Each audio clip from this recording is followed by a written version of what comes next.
Hello guys, welcome back to our YouTube channel easy learning hacks. So आज का हमारा topic है does everyone have access to the court. Let's begin. क्या हर किसी के पास एक्सेस है कि वो कोर्ट तक जाए? जी हाँ, बिल्कुल है। Every citizen has a right to justice through the courts. हर सिटीजन के पास राइट टू जस्टिस है कोर्ट के थ्रू। लेकिन कॉन्स्टिट्यूशन में तो है ऐसा, ठीक है ना, कॉन्स्टिट्यूशन में दिया गया है ये सब, बहुत अच्छा। पर अब हम देखेंगे ग्राउंड रियलिटी। क्या हर इंसान कोर्ट तक जा सकता है? While the courts are available for all, in reality, access to courts has always been difficult for a vast majority of the poor in India. Constitution के हिसाब से हर इंसान को आज़ादी है कि आप कोर्ट जाएं, लेकिन इन रियलिटी अगर बात करें, अगर हम रियलिटी देखेंगे तो एक बड़ा सा हिस्सा जो हमारी पॉपुलेशन का है वो कोर्ट्स तक नहीं पहुंच पाते आज भी, ठीक है। हाउ, कैसे नहीं पहुंच पाते? अब ये तो सबसे बड़ा क्वेश्चन है। देखें, legal procedures involve a lot of money and paper work as well as take up a lot of time. आपको एक पूरा लीगल प्रोसेस के थ्रू जाना पड़ेगा, वो पूरा फॉलो करना पड़ेगा। उसमें क्या होगा, उसमें आप बहुत सारा पैसा खर्च होगा, बहुत सारा पेपर वर्क होगा और साथ में काफ़ी टाइम कंज्यूम भी होगा, ठीक है। तो ऐसे इसलिए है क्योंकि कॉन्स्टिट्यूशन में हर चीज़ स्पेसिफाई की गई है या प्रोसेस रहता है हर चीज़ का, और जस्टिस इस तरह से मिलता है, इस तरह से सर्व होता है हमारा justice. For a poor person who cannot read and whose family depends on a daily wage, the idea of going to the court to get justice often seems remote. एक गरीब इंसान जो पढ़ नहीं सकता, जिसकी फैमिली कैसे चलती है डेली वेजेस पे, यानी अगर वो आज काम पे नहीं जाएगा तो शाम को खाना नहीं खा पाएंगे वो लोग। तो ऐसे पर्सन कहाँ लीगल प्रोसेस में फंसेंगे, कहाँ उसके पास इतना पैसा होगा, इतना वक्त होगा कि वो कोर्ट जा सके। अब देखें, अगर बात होती है जस्टिस की, आपके फंडामेंटल राइट्स वायलेट हो रहे हैं, उन्हें रेस्टोर करने की अगर बात होती है तो वो थियोरेटिकली कॉन्स्टिट्यूशन में सभी लोगों के लिए है, लेकिन रियलिटी में जो है हमारी सोसाइटी का एक बड़ा सेक्शन जो प्रैक्टिकल हर्डल्स आते हैं उन्हें वो रोक देते हैं उन्हें कोर्ट्स तक पहुंचने में। अब आपके मन में क्वेश्चन आया होगा कि गवर्नमेंट ने फिर इसे रिजॉल्व करने में कुछ नहीं किया क्या गवर्नमेंट ने कुछ नहीं किया इसे रिजॉल्व करने के लिए? जी हाँ, बिल्कुल किया है। गवर्नमेंट ने रिजॉल्व करने के लिए कुछ तो किया था, वो हम देखेंगे अब क्या किया। The supreme court in the early 1980s devised a mechanism of public interest litigation और PIL to increase access to justice। जब गवर्नमेंट ने प्रैक्टिकल प्रॉब्लम्स देखी तो गवर्नमेंट ने तय कर लिया कि कोर्ट्स तक पहुंचने की आज़ादी तो सबको दे दी गई है, लेकिन सब पहुंच ही नहीं पा रहे हैं। तो इसके लिए गवर्नमेंट ने क्या कुछ करना पड़ा तो वो देखेंगे। तो सुप्रीम कोर्ट ने अर्ली 1980s में एक मैकेनिज्म इन्वॉल्व किया जिसका नाम था पब्लिक इंटरेस्ट लिटिगेशन।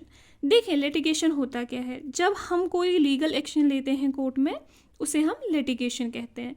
तो पब्लिक इंटरेस्ट लिटिगेशन होता है जब हम कोई लीगल एक्शन लेते हैं पब्लिक के इंटरेस्ट में। मान लीजिए आपके फंडामेंटल राइट्स वायलेट नहीं हुए हैं, ठीक है, तो लेकिन आपने देखा कि एक पूरा का पूरा सेक्शन है सोसाइटी का जो गरीब है, जिन्हें कोई नॉलेज भी नहीं है, उन लोगों के राइट्स वायलेट हो रहे हैं। तो पब्लिक इंटरेस्ट लिटिगेशन के हिसाब से अगर वो पर्सन कोर्ट तक नहीं जा सकता है तो क्या है कि आप उनके बिहाफ पे एक एप्लीकेशन डाल देंगे कोर्ट में कि ये लोग ये इश्यूज़ फेस कर रहे हैं, और कोर्ट उस सेक्शन के इश्यूज़ को क्या करेगा, वो समझेगा उनके इश्यूज़ को। PIL आई होप आपको समझ आ गया हो कि आप पब्लिक इंटरेस्ट में अर्जी लगा रहे हैं।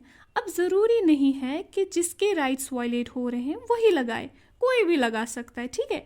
या पब्लिक से जुड़ी हुई कोई भी इंटरेस्ट हो, जैसे environmental protection, animal welfare etcetera, कोई भी हो। जैसे मैं आपको अब इसको बेटर समझाने के लिए एग्जाम्पल दे दूँगी कि मान लीजिए कि कोई पर्सन है, उसने एक फैक्ट्री लगा दी है, उस फैक्ट्री का जो पूरा सीवेज है वो कहाँ से जाता है, वो पास होता है एक तालाब में डंप किया जाता है, ऐसे समझे। तो जिसकी वजह से जो तालाब है वो गंदा हो रहा है। अब तालाब तो कोर्ट जा नहीं सकता, ऑब्वियस सी बात है। तो जो वहाँ पे आसपास में रेजिडेंट्स है या जो उस तालाब से मछलियाँ पकड़ते हैं, उन लोगों को काफ़ी प्रॉब्लम्स का सामना करना पड़ रहा है, ठीक है। लेकिन वो सारे क्या हैं, वो सारे गरीब लोग हैं, तो वो जा नहीं सकते हैं इस फैक्ट्री वाले के ओनर के अगेंस्ट, क्योंकि वो काफ़ी पैसे वाला है। तो अब क्या होता है कि एक पर्सन जो है उसने ये सब देखा होते हुए, तो उसने क्या किया, तो वो पब्लिक इंटरेस्ट में एक लेजिस्लेशन फाइल करेगा कि इस फैक्ट्री की वजह से इतने इश्यूज हो रहे हैं। तो इस तरह से पीआईएल ने जस्टिस को काफ़ी सिंप्लीफाई कर दिया है, ठीक है। It allowed any individual or organization to file a PIL in the High Court or the Supreme Court on behalf of those whose rights were being violated. जिसके राइट्स वायलेट हो चुके हैं उसके बिहाफ पे कोई भी इंडिविजुअल या कोई भी ऑर्गेनाइजेशन फाइल कर सकती है पीआईएल सुप्रीम कोर्ट या हाई कोर्ट में, ठीक है। Even a letter or telegram addressed to the Supreme Court or the High Court could be treated as a PIL. अगर आप देख रहे हैं कोई इशू हो रहा है, ये ज़रूरी नहीं कि आप खुद चले जाएं कोर्ट, ठीक है। आप एक लेटर सेंड कर सकते हैं, एक टेलीग्राम भेज सकते हैं सुप्रीम कोर्ट या हाई कोर्ट को, तो वो फिर खुद ही आगे से चीज़ें संभाल लेंगे। अब हम इसके एडवांटेजेस देखेंगे। Helping in rescuing bonded labours. जो बॉन्डेड लेबर्स होते हैं वो पर्सन जिन्हें फोर्स किया जाता है कि आप अपने लोन्स जो है वो रीपे करें, किसके थ्रू, लेबर के थ्रू, ठीक है।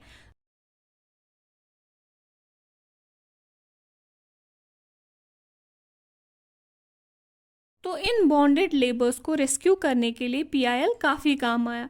किसी ने अर्जी डाल दी और अब कोर्ट क्या है, उनके बिहाफ पे जजमेंट दे रहा है।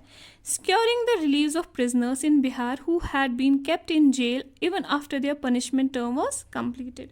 बिहार में ऐसे बहुत सारे प्रिजनर्स ऐसे थे जिन्हें छोड़ा नहीं जा रहा था, इवन दो उनका जो पनिशमेंट टर्म है वो कंप्लीट भी हो चुका था। तो वो लोग कुछ कर भी नहीं पा रहे थे क्योंकि उनके पास नॉलेज और पैसा दोनों ही नहीं था। तो उनके बिहाफ पे एनजीओज वगैरह ने फाइल किए केसेस पीआईएल के थ्रू, ठीक है, और उन्हें छुड़ा दिया गया, ठीक है।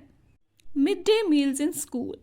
गवर्नमेंट स्कूल्स में आप एक एजुकेशन तो हासिल कर ही सकते हैं, ठीक है ना, और मिड डे मील भी आपको दिया जाता है। ये पॉलिसी कैसे आई, तो इन इमेजेस के थ्रू हम स्टोरी को रिलेट करेंगे। तो क्या होता है कि कोई एनजीओ देखती है कि हमारी कंट्री में काफ़ी लोग भूखे मर रहे हैं और कहीं पे गवर्नमेंट के मतलब गवर्नमेंट की जो ग्रेनरी है उसमें क्या है, उसमें काफ़ी ज़्यादा स्टॉक है और वो स्टॉक जो है वो हर साल ख़राब हो रहा है ज़्यादा क्वांटिटी के कारण, ठीक है। तो एक साइड से इतना वेस्ट हो रहा है और एक साइड से लोग भूखे मर रहे हैं, ठीक। तो अगर यही ग्रेन्स उन भूखों को खिला दिया जाए, जो भूखे लोग थे उनको खिला दिया जाता, तो ये वेस्टेज नहीं होता और ना ही लोग भूख से मर जाते। तो एक एनजीओ ने एक पीआईएल फाइल किया सुप्रीम कोर्ट में। ये तमिलनाडु के कोर्ट में ये चीज़ें जो है स्टार्ट हुई हैं। तो इस पीआईएल के बाद में तमिलनाडु की गवर्नमेंट के डायरेक्शंस देती है कि जो एक्सेस ग्रेन्स हमारे पास हैं वो एक्सेस रिसोर्सेज जो है उन बच्चों को प्रोवाइड किया जाए, उनसे उन रिसोर्सेज से बच्चों को लंच प्रोवाइड किया जाए, ठीक। तो जब लंच स्कीम शुरू हुआ तो उसके एडवांटेजेस ये हो गए कि ज़्यादा से ज़्यादा बच्चे स्कूल आने लगे और उनका हमारा एक तो लिटरेसी रेट बढ़ना शुरू हो गया और इसके साथ साथ बच्चों की जो हेल्थ कंडीशंस थी यानी वो अब अच्छी होने लगी, ठीक है। जो बच्चे माल न्यूट्रिशियस हुआ करते थे वो अब हेल्दी होने लगे। तो ये सारे एडवांटेजेस हुए मिड डे मील स्कीम की वजह से। लेकिन अब देखें, राइट टू लाइफ क्या है, एक फंडामेंटल राइट है, लेकिन अगर लोगों के पास पैसा ही नहीं है, वो मर रहे हैं भूख से, तो फिर right to life article 21 violate हो रहा है। तो राइट टू लाइफ आर्टिकल 21 में जुडिशरी जजमेंट देती है कि जीने का मतलब ये नहीं कि आप पैदा हुए तो अब आपको कोई मार नहीं सकता। इसका मतलब ये है कि आप 2 टाइम का खाना मिले, आपको रेस्पेक्ट मिले, सेफ एनवायरनमेंट मिले। तो इन सब चीज़ों को ध्यान में रखते हुए राइट टू फूड को भी इनकॉर्पोरेट किया गया आर्टिकल 21 में, ठीक है। तो जो बच्चे स्कूल जा रहे थे जिनके पास लंच नहीं था, अब उन्हें पढ़ाई के साथ साथ मील्स भी प्रोवाइड किए जा रहे थे। तो इस तरह से पीआईएल के थ्रू ये मिड डे मील स्कीम जो स्कूल्स में है वो इम्प्लीमेंट करवा दी गई। आगे देखते हैं अब क्या आता है। Another issue that affects the common person's access to justice. अब और एक इशू है जो कॉमन पर्सन के जस्टिस को अफेक्ट करता है, वो क्या है, long number of years that court takes to hear a case. Cases तो रिजॉल्व करने में बहुत ज़्यादा वक्त लग जाता है, बहुत साल बीत रहे हैं लेकिन जस्टिस नहीं मिल रहा, जस्टिस को पाने में बहुत सारा वक्त लग रहा है।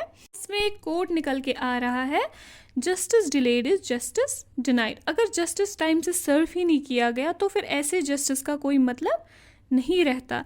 इंसान चले जाते हैं लेकिन उसका जो केस है वो सॉल्व ही नहीं होता।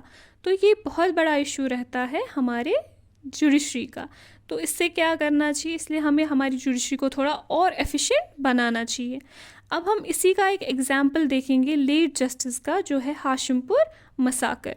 तो क्या होता है, 1987 में 50 मुस्लिम मैन को पुलिस ने मार दिया था मीरठ कम्युनल रियॉट्स के दौरान।